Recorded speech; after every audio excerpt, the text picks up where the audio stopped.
that's what I used on the Smith computer program. And both for homework for today and on the in-class that we did either Monday or Friday, I can't remember, you calculated phi. So given theta, can you get phi? I'm hoping the answer there is yes. Okay, so it may take you a minute, but if you're given this angle, you can figure out that as long as you're provided the lengths of these two beams. So I'll call that L1, call that L2. Call this omega 1, call this omega 2. The velocity of this piston we'll call Vp. Okay. My goal for the next 10 or 15 minutes is to find omega 2 as a function of time. We're expecting something sinusoidal-ish, something that's just going to switch from positive to negative to positive to negative to positive to negative.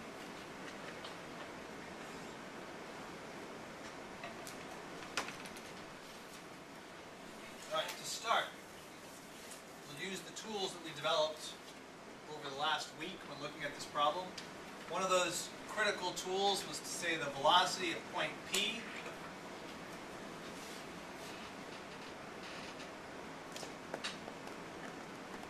for piston is equal to the velocity of point A plus what? A with respect to Vp compared to A. The velocity of point A is equal to what? Well, there we could write the velocity of point A most easily in r hat and theta hat, or radial and transverse components. What is the r hat component of the velocity of point A? What I mean by the r hat and theta hat is the r hat and theta hat as described there. So the radial and transverse components centered around that axle. L1 for r hat. So it'd be 0. for R1, I mean for r hat, 0. okay, that would be r dot, which is how rapidly this distance is changing. That distance is not changing, but the 0. The theta hat component of that, the formula for that was r theta dot, which, what should I put there? L1 omega. L1 omega 1.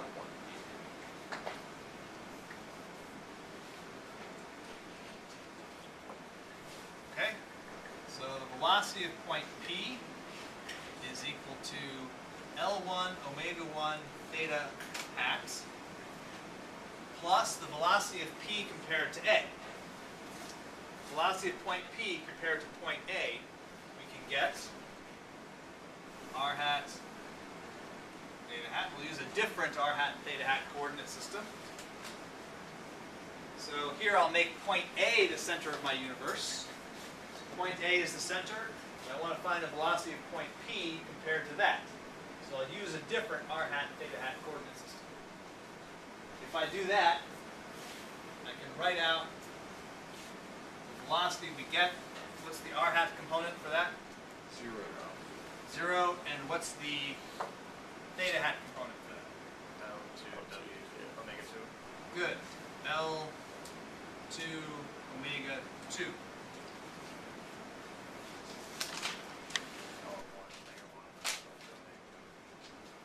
Okay? The velocity of the piston is restricted, it's constrained. How is the velocity of the piston constrained? What do I know about the velocity of the piston? Can it go any which way, or is it restricted to go a particular direction? In the I hat direction. You can only go in the I hat. So if I write the velocity of the piston, I can write it as Vp 0 I hat j hat. Can I add this term and that term together? Wait, what? Wait, which terms? This guy and that guy. Can I add my theta hats together? Why not? Different coordinate system. Different theta hats. Okay. So what I should do instead is write that theta hat in terms of what? I hat G omega. I ij. Okay. So I need to write that in terms of I and j.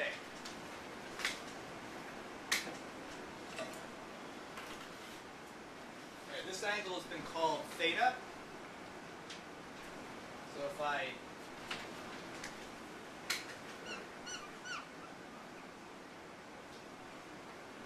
look at my picture here, this angle's theta, so that's 90 minus theta. So that's 90 minus theta, so that's theta.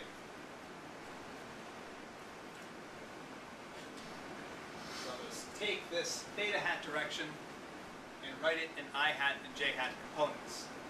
That shouldn't be too scary. After all, for the second exam, I made you try to be comfortable with that derivation, and part of that derivation was writing the theta hat and r hat in terms of I hat and j hat components. So the theta hat direction is off this way, that angle's theta, that angle's theta, so I can write the theta hat direction as opposite that angle in the I hat and adjacent to that angle in the j hat. So this would be minus sine theta cosine theta in the I hat, j hat directions.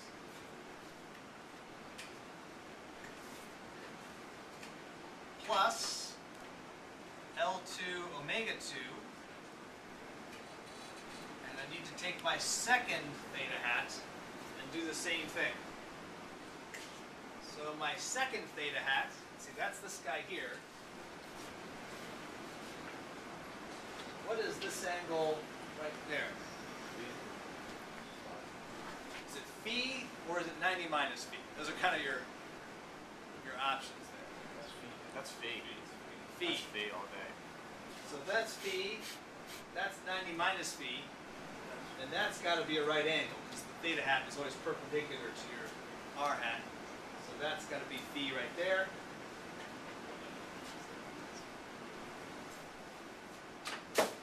Got the bank. Okay, so that's phi. So what should I put in here? Negative sine phi, cosine phi. So Wait, Positive. They're both positive. positive direction. Okay, I heard Roger say sine phi and cosine phi. sure. I heard James say they're both positive. I agree. Positive, positive for these two components. So I've got those two components.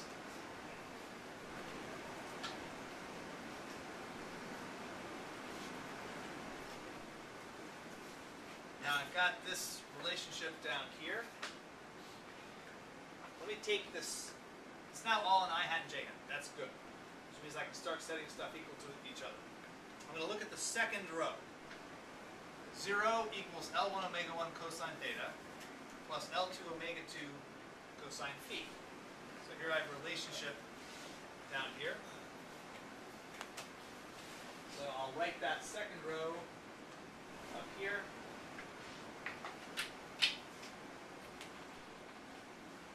So 0 equals L1 omega 1 cosine theta plus L2 omega 2 cosine phi. What is my goal? Can we remember, sometimes you get partway into a problem, you forget the goal. What am I trying to find? No? Although, that would be another goal for a different day. Find the velocity of the piston. Omega 2 with respect to time. So I want to find omega 2 as a function of time. Here I've got an equation involving omega 2. Let's solve for omega 2. Omega 2 is equal to negative L1 omega 1 cosine theta divided by L2 cosine phi.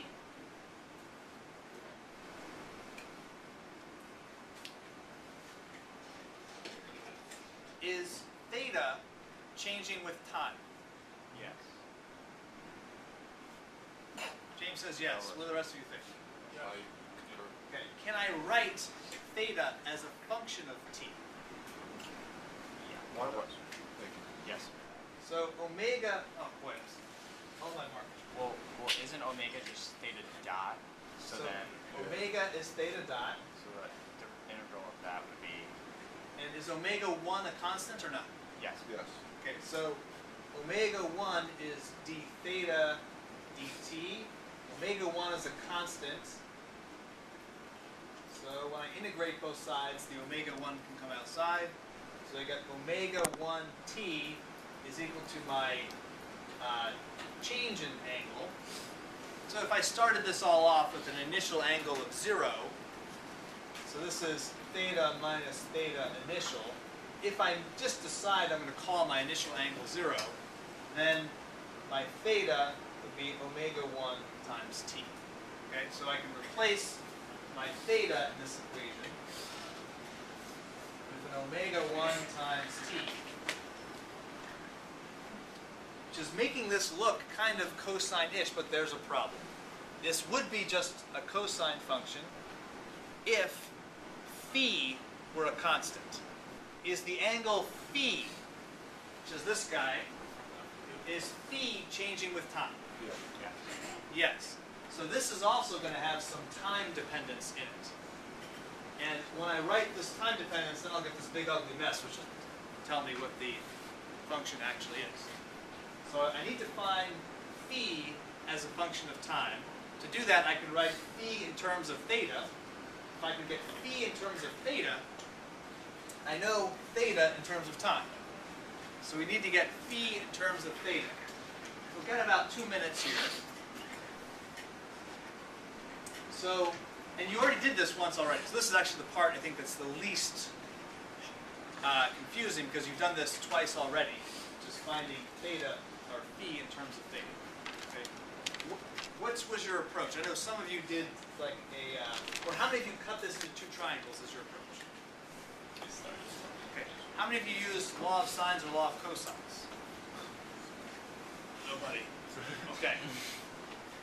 So maybe it's worth looking at the law of sines or law of cosines for a moment. Okay. So we don't need this anymore. Your method of cutting it into 2 triangles is good. And if you, for the rest of your life, only cut it into 2 triangles, and you can take that with you, it's something you can do, and a year from now you won't forget it, you're in good shape. Fine. Let me just show you a different approach. If you have a triangle that's not a right triangle, in my case we have L1, L2, theta, and phi. Well, first, what is that third angle if I needed it for a triangle? 180 minus theta minus phi. Okay, good. 180 minus theta minus phi. We have 2 rules. I might only have time to present one. One is called the law of sines. Thanks, James. Yep. The law of sines is a relationship for triangles. It says that the sine of an angle divided by the length of the side opposite that angle is equal for all 3 angles of the triangle. So the sine of phi divided by L1 would equal the sine of theta divided by what? L2.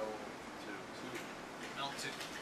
Now it's also equal to this, which we could call x. What divided by x? Sine of 80 minus theta minus 10. Yep. Okay, those are all equal for a triangle. That's called the law of sines. It's a trigonometric identity. In this case, it's kind of handy because it tells me phi in terms of theta. So this tells me that phi is equal to L1 over L2 sine theta.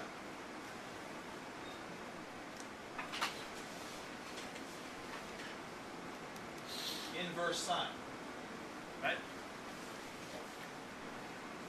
What is theta in terms of time?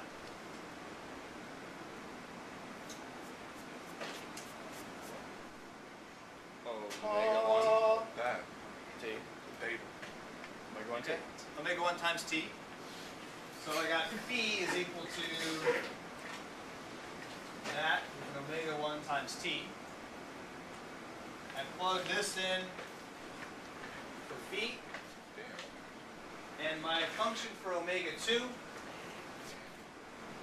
is equal to minus L1 over L2 omega 1 cosine omega 1 t divided by cosine of inverse sine of L1 over L2 sine omega 1 t. I can simplify the cosine of the inverse sine. I'm not going to bother doing that right now. But besides that, I can't simplify anything else. And is that just purely one cosine or one sine? No, it's a big gobbledygook mess. Okay? It does oscillate, but it is not exactly a sine or a cosine function. James, question. Is this something you would want us to derive on a test? This is something you what? You want us to like derive on a test? Sure.